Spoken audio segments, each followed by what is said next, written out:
Story 1. Overthinking. By the time I figure out what I want to say, the manner of it, my choice of words, my tone, and what I will emphasize, the conversation has moved on to the next subject. Story 2. I only speak when I have something worthwhile to say. Not every moment of my thoughts needs to be part of the public discourse. Story 3. I just don't feel the need to speak unless I have something important or relevant to contribute. I talk a lot when that's the case. Otherwise, I'm silent. I don't find silence awkward. Story 4. People often talk over me, so I have learned to stay quiet instead, as it feels like no one cares about what I have to say. Story 5. I am the only introvert in a family that is very outgoing and extroverted. Growing up, my best friend's dad was also very quiet and stoic. Something he said really stuck with me. Quiet people know twice as much as those who like to talk. I know what I know, and I know what they know.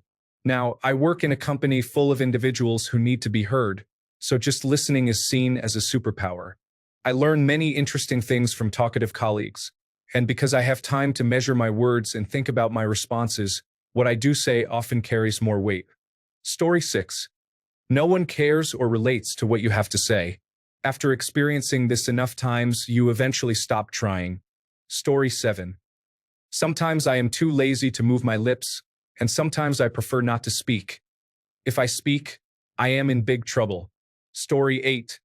I always end up being talked over. This has happened my whole life.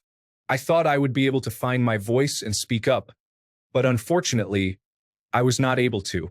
I literally feel a piece of my soul disappear after starting the same sentence for the third time.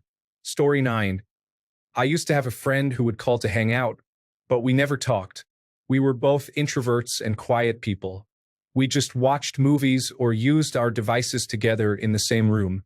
I miss that friendship where no one talked over each other. We just hung out. Story 10. A shared silence can be very intimate. It's not something to be avoided with unnecessary chatter. If I have something worthwhile to say, I'll say it. Otherwise, I have no great need to fill silence. Story 11. Usually, there are 3 reasons for my lack of participation in social settings. First, I may not know the group well, so instead of talking, I analyze everything to understand the dynamics better. This helps me decide if I want to participate and how to engage effectively. Being around unfamiliar people increases my fear of making social mistakes, leading to social anxiety. Second, I may not connect well with the group or topic, leaving me with nothing of value to contribute. Lastly, I often feel overstimulated, understimulated, or drained. My social energy does not last long, especially in large groups of unfamiliar people. When my energy is depleted, I lose the desire to engage in conversation. Story 12. I prefer not to participate in conversations unless I have something meaningful to contribute. This often leads others to perceive me as exceptionally intelligent and enigmatic, even though I am typically preoccupied with thoughts of tacos or similar distractions. Story 13. I don't know. I am just a naturally quiet person. There are times when I become completely nonverbal and don't want to talk. If I reflect deeply on it, it's probably due to my depression. Story 14. I found my voice a few years ago, so I am no longer that quiet. For me, it was a mixture of things. 1. I didn't have anything to say. I was worried about saying the wrong thing. But secretly, there was a third thing, trauma. I was deeply traumatized from an abusive childhood and an abusive relationship, which led me to learn to remain silent and survive instead. I have attention deficit hyperactivity disorder, so I always have something to say. I was just scared of backlash for daring to speak. Story 15. I rarely have the energy to engage in conversations that do not interest me, such as small talk about the weather or weekend activities. I prefer deep conversations or none at all. I understand this may be unrealistic, and it's important to connect with colleagues through light conversation, but small talk drains me, so I often choose to remain quiet. I am a thinker and observer, and few people truly understand my thoughts when I do share them. Consequently, I have learned that staying quiet is often the easiest choice. Story 16. People don't really listen. I dislike talking because you can feel the other person ignoring your words. I stopped speaking as much and no one noticed. Story 17. Because I am too busy listening. I am somewhat like Ernest Hemingway in that respect. You may think I am quiet and reserved, but I am listening very carefully to what you and everyone around me are saying. Instead of talking, try listening. Can be very enlightening. Story 18. I don't speak unless I have something meaningful to say. I am not suggesting that I lack valuable insights. What I mean is that many people talk excessively, often about irrelevant topics. They speak for the sake of hearing themselves. Trust me, you are not as interesting as you believe you are. If you kept your mouth closed more often and listened instead of dominating the conversation, you would realize this. This applies to all the loud individuals out there. If you question whether you belong to this group. Story 19. I notice the loudest person in the room often seems the most foolish. I am not a fan of foolish individuals, regardless of how entertaining they may be. Yet, this is how we ended up with our current president, an assembly of easily influenced people listening to a loud individual, mistaking that for power.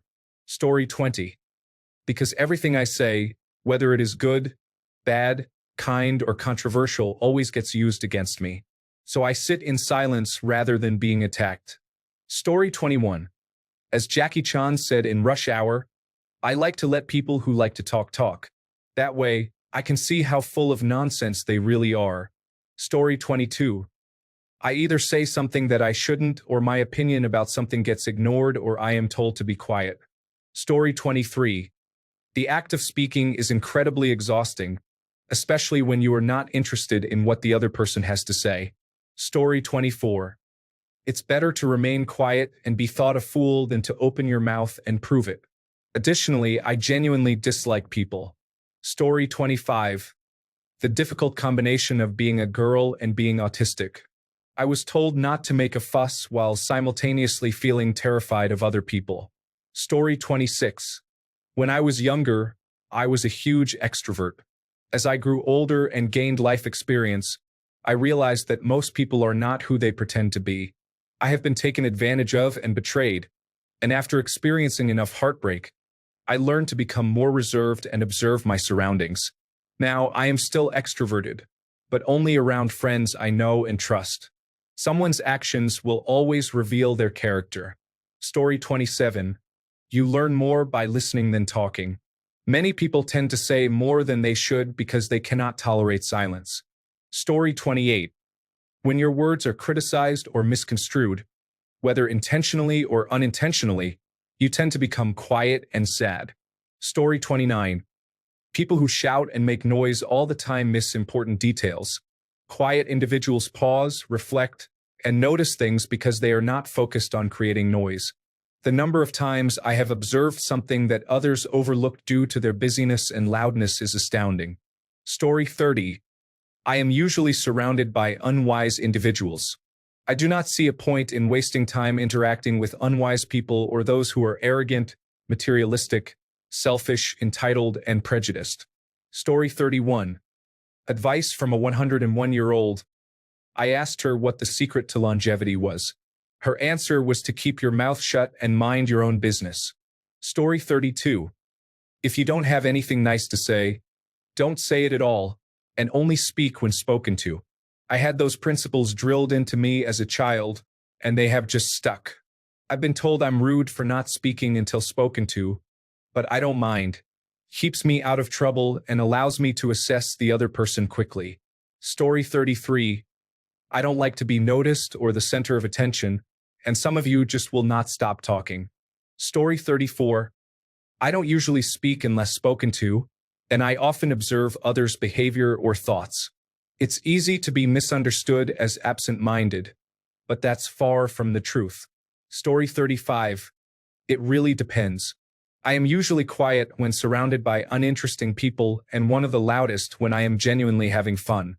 If I have nothing to say, am bored or not interested, then I remain silent and move on. Story 36. I am not a very verbal person. I can think of ideas more easily when I write them down than when I speak orally. I've always been this way. Growing up, I hated it, but I could never change myself no matter how hard I tried. Story 37. I often find myself lost in thought, whether I'm simply observing or deeply contemplating something. At times, I might not feel social. Being an introvert by nature, I have developed some extroverted behaviors, as a certain level of extroversion is necessary to succeed in this world. Sometimes, I can engage in social interactions spontaneously, while at other times, I need to prepare myself mentally. However, being extroverted can be a significant drain on my emotional energy. I can manage short bursts of socializing, but extended periods leave me feeling exhausted. Story 38. It is just not worth it. People do not listen. They do not engage in real conversation. It is all surface level and feels fake. Story 39. Quiet individuals collect information about people's beliefs and attitudes and familiarize themselves with the subject matter until they feel prepared to contribute something meaningful to the conversation. Story 40. Complex post-traumatic stress disorder. When I was a child, I was often scolded or teased and accused by my parents and teachers of saying inappropriate things, so I shut myself down and felt emotionally numb. Being slightly above average in intelligence probably made me say strange things frequently. I also suspect that I might be somewhat on the autism spectrum. Story 41. I am often treated as if I am invisible. When I participate in general conversations, I often get ignored or people do not hear me. Story 42. If you listen more than you speak, you understand more about the situation, which leads to better communication when you choose to speak. Knowledge is power. Listening and learning what others have to say can never be a bad thing. If you open your mouth too soon, you might say something you regret. Story 43. Neurodivergence, probably. A little bit of social anxiety mixed with apathy. Unless I consider you a friend, I don't really have much I want to talk about, and small talk doesn't interest me. I love writing and communicating through literature, but face-to-face communication is less appealing. Story 44. I can't be bothered with confrontation. Everyone seems so upset about something, and everything feels offensive these days. As someone who has experienced mental and physical abuse for years and now has post-traumatic stress disorder, I stay quiet. I don't share my opinion. I don't argue back. I don't stand up for myself. I don't go against the grain, and I don't reach out for help from anyone. I have myself, and that's all I really need. I think I would like to change my mindset, but I also appreciate the peace that comes from just being quiet. Story 45. I speak with those I am most comfortable with. At work, it is a mixed experience. I keep conversations as superficial as they do if I choose to engage. Most of the time, I listen and realize that these individuals cannot understand me, nor do they make an effort to try. People often want to hear themselves talk, and it surprises me how foolish they sound. Frequently, they will say something and look around for approval. When I do not respond, they become awkward. Silence is powerful. Story 46. It takes me a while to become chatty in real life, and even then, it's rare. When people tell me I should talk more or that I don't talk enough, it usually makes the situation worse. I often try to talk enough to seem social, but I always fall short because I'm naturally more inclined to listen. Story 47. I enjoy observing others to understand the atmosphere of the situation, and I cannot do that if I am making noise. Story 48. Not much to say or it would fall on deaf ears. I learn a lot more by listening than by talking. I find that if I have a question, it will be answered if I just wait and listen. I don't think other people care to connect with me, either because of this mindset or because I'm quiet, but I like it. It makes me feel happier to be unknown and anonymous. I was neglected as a child, so it hurts me more to be seen than to be ignored or dismissed. I'm genuinely confused when I realize people can see me. Story 49. I don't feel the need to say anything when it doesn't need to be said. It's that simple. I have a friend who understands this. We can sit in silence and it feels fine. I have another friend who cannot stand any quietness. He has to say something. While I love him dearly, this is why I can only tolerate being around him for a few hours at a time, whereas I could spend eternity with the first friend, and it would be perfectly fine. Story 50. What drives people who are loud? Usually, they say a lot without saying much, to be honest. I prefer to listen and only contribute if I think it's worthwhile. Story 51. Most people are primarily concerned with their own views rather than those of others. Therefore, I usually listen to others speak. If someone asks for my opinion, I will respond, but that rarely occurs. This is especially true when they suspect I will disagree or provide a completely different perspective, particularly on politics or current events. Most individuals in my circle have opposing political beliefs, so they do not inquire about my thoughts, knowing I will likely disagree. Thus, I remain a listener. Story 52. You just have to keep your mouth shut and listen to what is going on around you to be better informed about your surroundings. Story 53. Words spill out of my mouth faster than my brain can process. I dislike that, so I prefer to remain quiet. Story 54. Just made that way, but you learn that if you observe and listen, you can learn so much about the situation that when you do speak, people think you are brilliant. Story 55. Take account of the room. What is happening? Should this be said or not? Read the room. Sometimes I just don't want to engage in nonsense. Story 56. It started as a self-confidence issue, but then I discovered that you can learn a lot more by being quiet. I have overheard many conversations I wasn't supposed to simply by being quiet enough that they forgot I was there and started talking. Story 57. I feel made to be stupid or like I don't fit in when I am myself, so I just don't bother anymore. Story 58. I find I learn more when I don't speak. People are more likely to listen if you prioritize quality over quantity. Have something significant to say, or remain quiet and absorb what is happening around you. Story 59. I've realized that I don't need to be a part of every conversation. I don't feel the need to prove myself or show how social I can be. Only my friends and family matter to me in terms of how they perceive me, and even then, it's only a little. I'm happy with who I am, and I can chime in if I like or tune out the conversation if it's boring. Story 60. I tend to speak with my closest 2 or 3 friends and of course my family because sometimes my opinions or thoughts provoke ridicule or laughter where I didn't intend it, so I mostly keep to myself. I'm somewhat of a nerd, and I can go on and on about the oddest facts. While it's interesting to me, I have learned that some people are not as enthusiastic. I can make small talk with anyone, but I am not really caught up on trends. When people make comments related to something that's trending on social media, for example, I'm usually lost. They can tell, and then that becomes a topic of discussion about how I'm this young and don't know what certain references mean. So I just stay to myself. I'm very friendly, so no one really knows that I keep to myself. If someone speaks to me, I will engage and mostly just ask them questions about themselves, but I rarely open up about myself or spark a random conversation with anyone. Story 61. I used to be called shy all the time, but now I realize I just like to listen and observe until I feel comfortable in a group. Then I have a lot to say. Story 62. Every time I think of something to say, my mind immediately analyzes and criticizes whether it's funny, interesting, or helpful enough. This mental overload basically paralyzes me before I manage to actually say anything. People ask me how I'm doing, and I struggle to answer that question interestingly.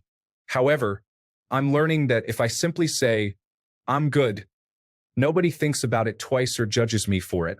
It's honestly gotten really bad. I end up listening to people for hours without really saying anything. Any question they ask me, I somehow twist to make them talk about themselves. At some point, I convinced myself that I might just be a naturally quiet person, but that's not true. I have so much to say. I'm working on it. I've been observing those around me, and they say things that aren't especially funny or interesting, yet they still manage to make the conversation enjoyable, which is really cool. In summary, anxiety combined with the fear of being perceived, rejected, or disliked. Story 63. I have recently become different. I used to talk a lot. I loved it. However, I have been told that I can be overwhelming, and many things have happened. I am no longer the person I once was, so now I remain silent and simply exist. Story 64. I have found my people in this thread. I speak when I have something to say. Everyone talks so much. Story 65. I will speak freely if I am genuine, interested in, or knowledgeable about a topic. I feel no need to feign interest or sincerity, and if I am not knowledgeable, I would prefer to listen and learn from those who are. Story 66. I don't talk to people I don't like or want to talk to. That's pretty much it. I just don't like most people. Story 67. I get interrupted or talked over constantly. It's exhausting trying to get a word in when this happens. It makes me feel like others don't care about what I have to say, so why should I bother? It's simpler to just listen. I used to get interrupted frequently at family gatherings as a child because I have always had a low voice. Others thought it was funny to interrupt me because they knew I disliked it. Now, I feel quite awkward when I do have everyone's attention because I'm not used to it. I try to keep what I want to say concise so I can avoid the spotlight. Additionally, I don't have much to contribute, so if I have nothing to say, I won't say anything, plain and simple. Story 68. Too much small talk or a lack of substance in conversations can be frustrating. I don't want to discuss depressing politics or the Grammys. I want to talk about us. What is your favorite color? What is the best part of your job? What is your biggest fear? I've been trying to make friends with a group of guys for some time now, but I feel like I don't know much about them. The conversations often remain superficial. Story 69. Anxiety and trauma. If I'm comfortable, you will see my fun personality, but that is kept private for safety reasons. Story 70. When I speak, I am often ignored, spoken over, or misunderstood by the person I am addressing. Story 71. I observe people and things. I will speak when I am comfortable and with people I like, but generally, I prefer to listen. Story 72. I don't have much to say and never really did. I can't explain it, but I think that's the closest I can get. Story 73. My daughter says she likes to be invisible. I, on the other hand, don't always want to be bothered.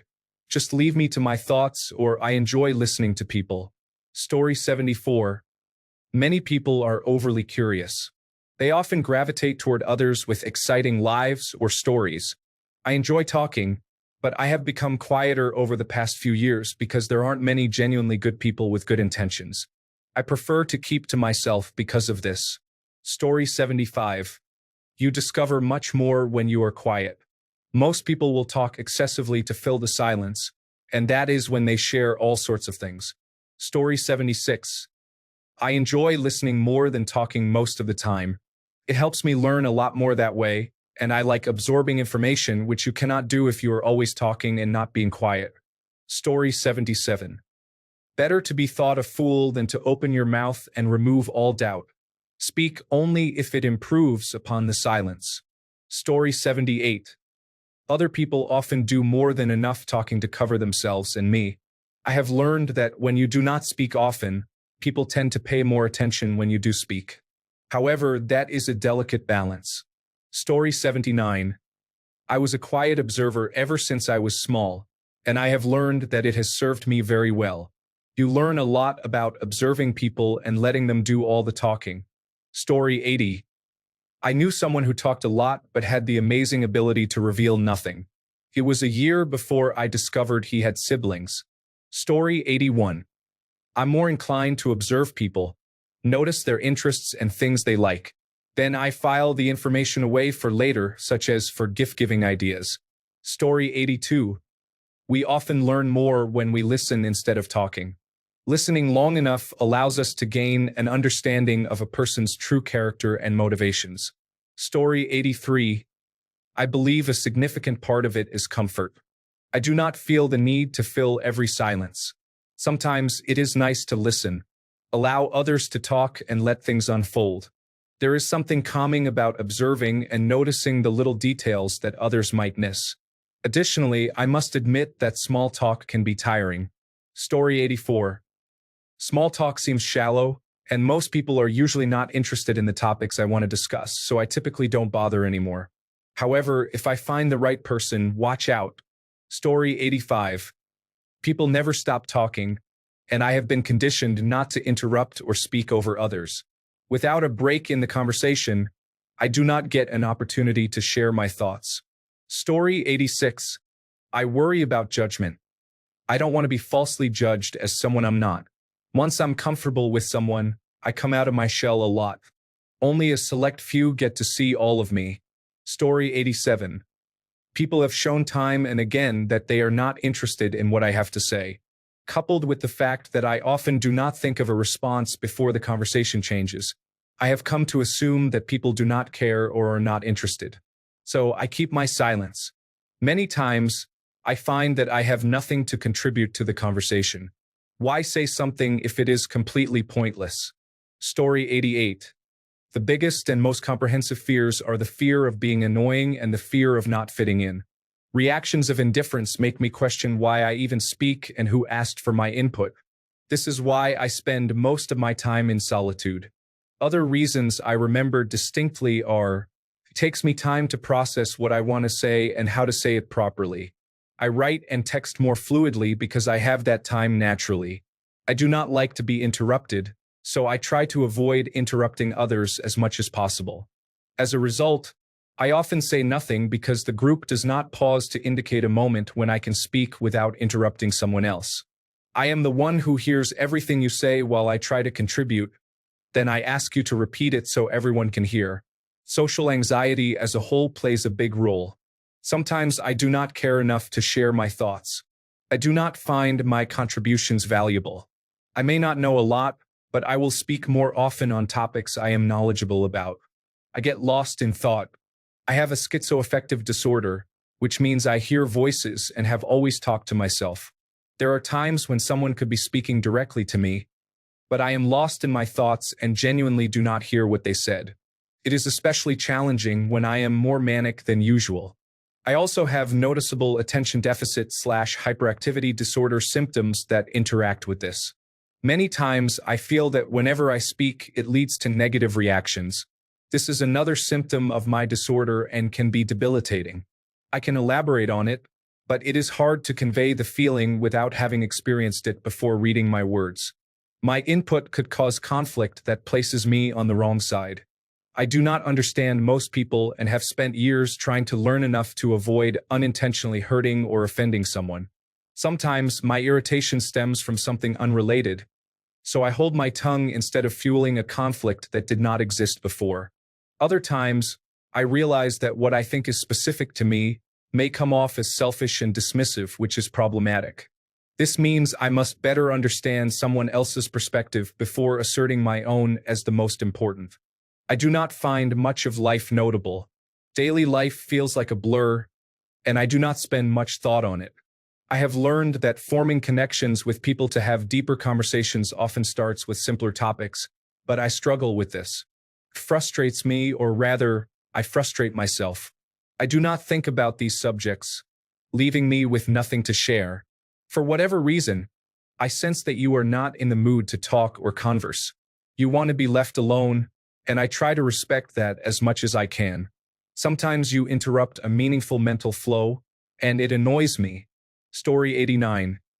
I like to observe the room and allow people to reveal themselves for who they are before I begin interacting with the group. It is surprisingly easy to identify foolish behavior quickly. Story 90. I like peace. What gets me is why people have to talk all the time or listen to music. What's wrong with silence? I also have no inner monologue. I do wonder about correlations, as my mind is always on mute. One time during a mushroom trip, I had an inner monologue. It was trippy. I don't know how people deal with that. Story 91. The question is inverted. Quietness is the natural state. No effort is needed to remain in that state. Effort is required to escape that state. Story 92. Well done is better than well said. Ben Franklin. Better to remain silent and be thought a fool than to speak and remove all doubt. Maurice Switzer. Story 93. Some people are naturally inclined to be quiet. They are known as introverts. They prefer not to speak unless they like someone or have something meaningful to say. They do not engage in trivial conversations. Story 94. It's not that we don't have things to say. It's just that silence feels more honest sometimes. We're listening, observing, and taking it all in. When we do speak, we want it to mean something. Story 95. Every time I've tried to open up and say something, I have been ignored or dismissed. The more it happens, the more it hurts. Staying quiet is easier and serves as a protective barrier against getting hurt repeatedly. Story 96. No one starts a conversation with me. No one wants to know how I am. No one acknowledges my existence. No one makes the first move. Story 97. I remind myself that expressing my true feelings about my colleagues could cost me my job. While not all of them are difficult, the ones who are make it challenging for me to stay employed. Story 98. I am not comfortable around most people. I mask my traits until I determine I can be myself around them without judgment. Story 99. Speaking up will not add value to the conversation. The disadvantages of speaking up do not outweigh the advantages of staying silent. Story 100. I think David Byrne expressed it well in Psycho Killer. You start a conversation you can't even finish. You're talking a lot, but you're not saying anything. When I have nothing to say, my lips are sealed. Say something once. Why say it again? It's not that something is driving me to be quiet. It's just that not many things motivate me to speak up. Story 101. Because it is a superpower. It is wisdom in action. Being quiet also serves as a shield, making you less predictable. Story 102. Personally, I think it's a cultural thing. I grew up in an East Asian household where there was a strong emphasis on respect for hierarchy and authority. This made me naturally inclined to listen and observe first, as well as to respect others. Being aware of myself in relation to my environment and the impact I can have on it often makes me quiet, which I believe is a positive trait. I don't know if that helps. It's just my perspective. Story 103. I used to be very quiet due to low self-esteem and fear of what people would think of me if I spoke. While I sometimes still put my foot in my mouth, it is better than always sitting quietly on the sidelines. Story 104. Nothing, it's my natural state. I talk a lot when I'm with a close friend or with my adult daughter. But in a group, I'm happy to let the conversation wash over me. When I'm home alone, I enjoy the silence. It would never occur to me to call someone just to chat. Story 105. I don't feel safe interacting with people I don't know well. Additionally, I don't like people and don't seek validation from interactions. Story 106. Too many people are talking and I feel awkward. I'm shy, and if I don't really know anyone, I will stay quiet as well. I also like to absorb what is going on around me. I listen to random people's conversations to see if they seem open to me interjecting if I can contribute. Story 107. I find many conversations to be unproductive. Perhaps it's my attitude, but it often feels like what people say lacks value. I prefer to speak when I have something meaningful to contribute, which tends to happen less often in large groups or when discussing trivial topics like the weather or obvious advice. I enjoy one-on-one conversations that either deepen my connection with someone, help us in some way, or allow us to discuss useful ideas or events. Story 108. I don't enjoy participating in boring conversations. I don't want attention either. I receive plenty of attention in my private life. Unless it's a very interesting topic or someone speaks to me directly, I tend to be quiet. Story 109. I prefer to observe and make judgments in my head. If you are safe or if I need to put you in your place, then most likely I will say something. Story 110. Because when I say something, it's usually without a filter, often very blunt and to the point. I don't want to hurt anyone's feelings or challenge opinions that can lead to arguments, and I really enjoy observing people. So I often choose to bite my tongue and stay quiet. Story 111. I used to say things that I didn't think were an issue, but others did, so I stopped. I'm working my way back to being my old, bubbly, chatty self, but it's taking time. Story 112. Most of the time, when I say something, I have to repeat myself more than once, and no one listens to me. I also do not like talking to people. Story 113. Depending on the person, I prefer to listen. I don't have much going on, and I enjoy seeing the excitement and comfort people experience when I give them a genuine opportunity to express themselves. However, this has sometimes led to tedious rants from others, which is when I start to watch a show or movie in my mind. Story 114. It is better to remain silent and be thought a fool than to speak and remove all doubt.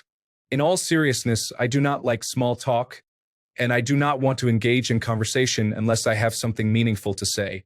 Story 115. because I have learned over time that people as a whole aren't interested in what I say, so I just don't say anything anymore. Also, existing is tiring. I don't want to spend any more energy than I already have. Story 116.